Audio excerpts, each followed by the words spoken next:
सोचिए, एक ऐसा आइडिया जिसने न सिर्फ एक देश बल्कि पूरे यूरोप का नक्शा हमेशा हमेशा के लिए बदल दिया।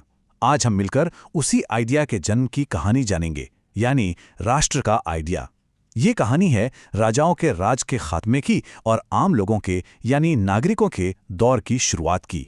आखिर किसी देश की पहचान होती क्या है? वहां का राजा या फिर वहां के लोग? ये एक ऐसा सवाल था जो सदियों तक यूरोप में गूंजता रहा। और पता है, इसी एक सवाल के जवाब से एक बहुत ही पावरफुल आइडिया पैदा हुआ, जिसे हम कहते हैं राष्ट्रवाद। तो चलिए इस कहानी को शुरू से शुरू करते हैं। और इसकी शुरुआत होती है साल 1789 से फ्रांस की मशहूर क्रांति के साथ। पता है, ये वही पल था जब राष्ट्र का जो आइडिया था ना, वो सिर्फ एक सपना नहीं रहा बल्कि एक जीती जागती पॉलिटिकल सच्चाई बन गया। जरा सोचकर देखिए, इस क्रांति से पहले का यूरोप कैसा था? वो छोटे छोटे राज्यों में बटा हुआ था। हर राज्य का अपना एक राजा और लोग सिर्फ उसकी प्रजा थे। सिटीजन या नागरिक जैसा कोई कॉन्सेप्ट ही नहीं था। लेकिन फिर आई ये क्रांति और इसने सब कुछ पलट कर रख दिया। सत्ता राजा के हाथ से फिसलकर पहली बार आम लोगों के हाथ में आई, और बस यहीं से राष्ट्रवाद की असली कहानी की शुरुआत हुई।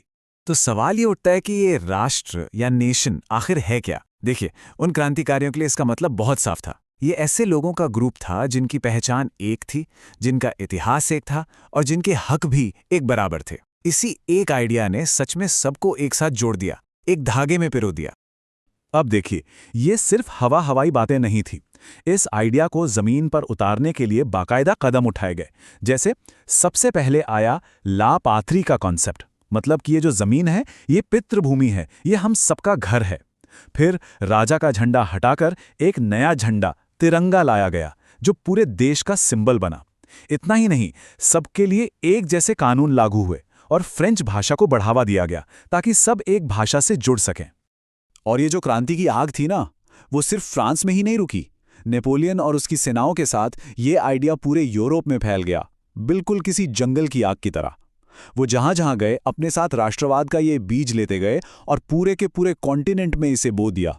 अच्छा, अब कहानी में एक नया मोड़ आता है। साल था 1815। नेपोलियन हार चुका था और यूरोप एक चौराहे पर आकर खड़ा हो गया था। अब दो बिल्कुल अलग सोच, दो आइडियोलॉजीज के बीच एक जबरदस्त टकराव शुरू होने वाला था। तो एक तरफ थे कंजर्वेटिव्स यानी रूढ़िवादी। ये लोग कौन थे? ये वो थे जो चाहते थे कि भाई सब कुछ पहले जैसा हो जाए, भाई पुराने राजा महाराजाओं का राज लौट आए।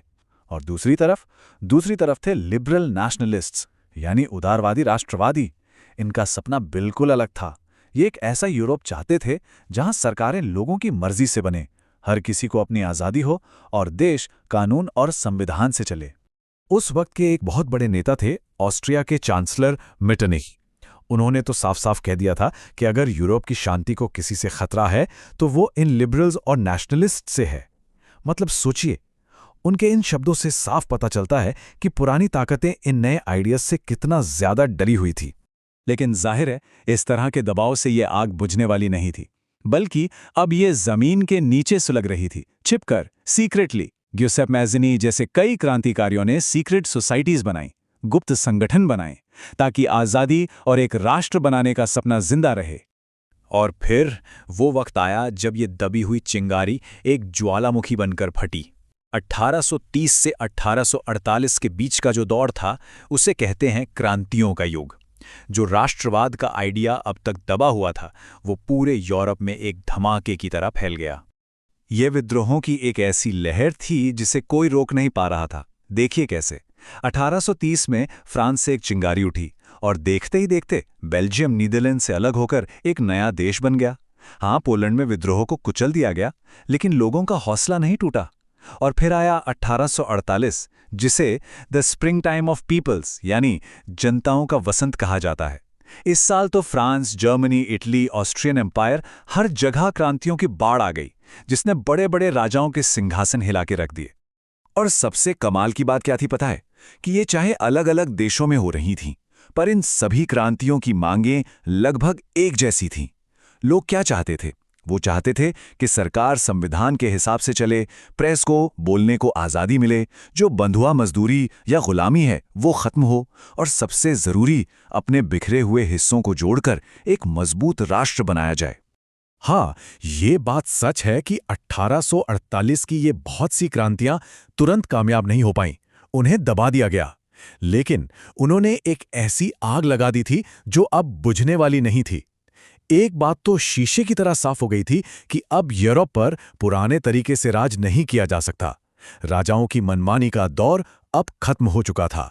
और ये पूरी कहानी आज हमें एक बहुत बड़े सवाल के सामने लाकर खड़ा कर देती है कि क्या लगभग 200 साल बाद भी राष्ट्र यानी नेशन, नागरिकता यानी सिटीजनशिप और आज़ादी यानी लिबर्टी, क्या यही आइडियाज आज भी हमारी दुनिया को शेप दे रहे हैं? इस पर सोचना तो बनता है।